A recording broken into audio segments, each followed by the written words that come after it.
sa chu atap ruang mang ton hukir mang ami phun na nun zia zani mau sa thin lung chu fei bang in achun boy pa kan ngai thiam sham ko na thin lung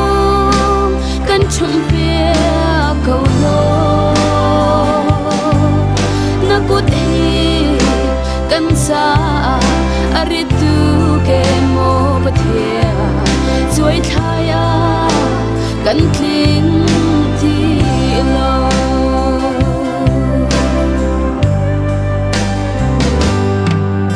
lam pial in hu lei kir mang lai mi phun kan nun zia zau tik a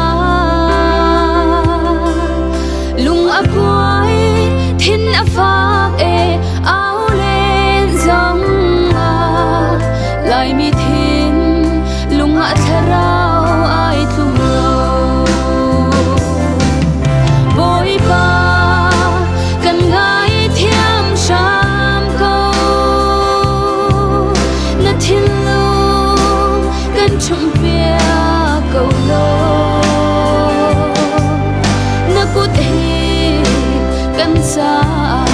aritu ke mo pathia chuai thaya kan tling ti lo